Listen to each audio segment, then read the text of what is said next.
So recently I went down something of a rabbit hole.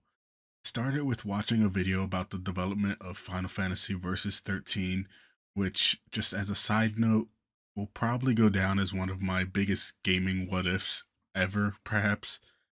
But in watching that video and going down that rabbit hole, I learned about this game that's being developed called Lost Souls Aside. Now, if you're not familiar with this game, just as a little backstory, it's basically a game that was inspired by what was shown off by Final Fantasy Versus 13 and Final Fantasy 15, and also inspired by classic hack and slash games like Devil May Cry.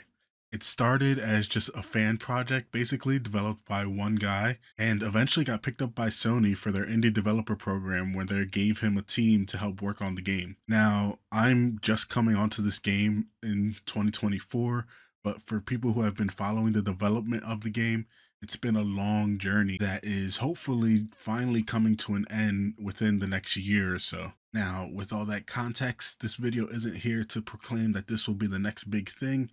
But with Fantasy 16 and the recent success of Black Myth Wukong, this could be a new solid addition to the hack and slash genre. In an era where it seems like so many single player games are going the Souls like route, I do think this is refreshing.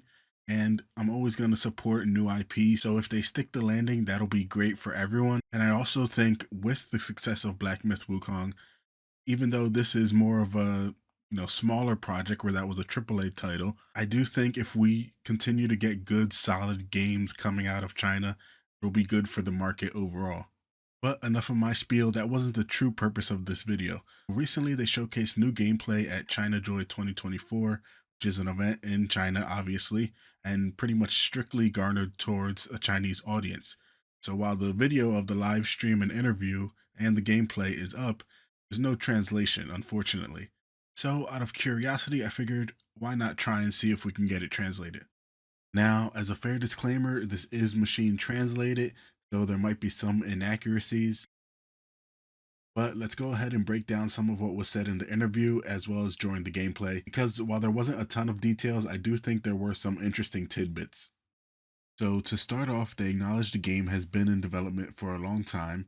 They say that the team is concentrating on the final stages of polishing and hopes that when players get their hands on the game, it'll be at a very high quality stage. Now, the man alongside Yang Bing works for the PlayStation China Hero Initiative. He starts talking about the release date and says that unfortunately they don't have one yet. Now, again, the translation isn't 100%, but it seems that he says they, as in PlayStation, have been watching, but it's difficult because of the schedule. He says a lot of teams are in a sprint, which I don't know if he's talking specifically about Lost Soul Aside or just in general with games under the China Hero project. He even kind of laughs before going into this, so I think they are keenly aware of just how long the development of the game has been. And as a side note, as he talks, take a look at Yang Bing's face here as the guy is talking about the release date. I just thought it was hilarious or depressing, depending on your take on it. However, the bottom line is that no date has been set. Interestingly enough, the whole speech about release dates comes from the PlayStation representative and nothing from the developer himself.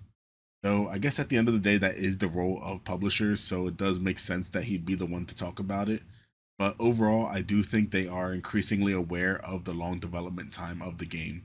So next, as they begin to set up the gameplay, they start taking questions from the fans. Funny enough, even the panel moderator asks the crowd, like, we've been waiting for this a long time, right? Then the first fan they talk to, they say, take their time polishing their game. They thank the fan and they respond how, a long wait can be worth it for a classic, which I generally do agree with. I mean, especially coming for an indie developer, they really only have one chance to get this right. So I do think in general you prefer for them to take their time to nail everything down.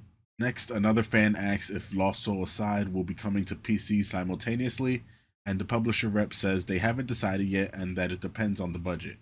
Currently, they are working on the PS5 version of the content, and then they will look at other possibilities.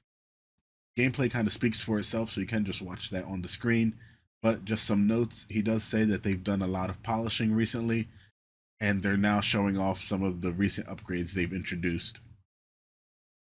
He talks about how people who have seen their prior demo will be able to see the upgrades and enhancements they've made, including improved environments. And they also go into upgrades they've made for the protagonists, talking about the improved movement and character modeling.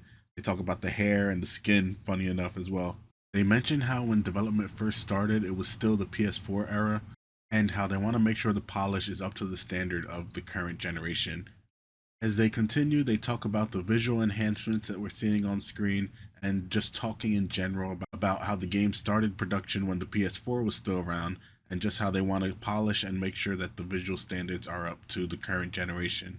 Interestingly enough, they go on to talk about the difficulties they're having with localization and just in general preparing for a global launch, and that they've begun working with some overseas partners to kind of iron these aspects out, as well as helping work on some polish.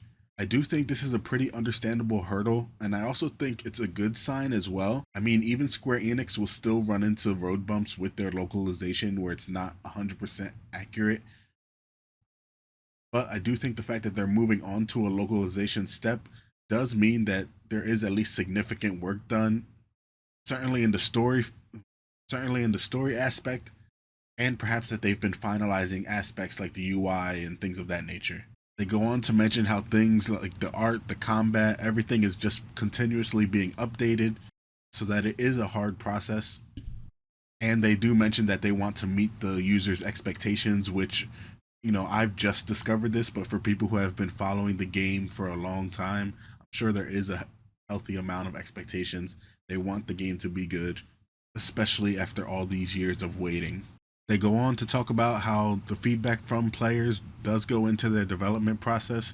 For example, having too many special effects on the screen was something they took into consideration as part of user feedback, and maintaining the balance between implementing feedback and also, maintaining their same original vision. Now, the PlayStation representative goes on to say that we, as in PlayStation, has put a lot of requirements on the team in some areas that they have to meet certain quality standards. They also say at the same time they've introduced resources and teams to work together with the development team. Both of these things make sense to me. While PlayStation is enabling these developers to work on their games, they also do want them to reach a certain quality standard. My overall takeaways from watching this and listening to it, and again, the translation might not be 100% accurate, but one of my key takeaways was that they're emphasizing that they're in the polishing stage, which I think is a good thing. Obviously, no game will ever be bug free on launch, especially nowadays, but they did keep emphasizing polishing, improving, and getting ready for this final stage. Hopefully, that means within the next year or two, we can get our hands on this game, which, again, if you're a longtime follower of the game, might not be exactly what you want to hear, but for someone like me who's just learning about this, it doesn't sound too bad. Either way, the game looks great, and I hope we can get more and more revealed in these coming months. But what do you guys think? Leave a comment below, leave a like if you enjoyed the video, and hit the subscribe button. Till next time.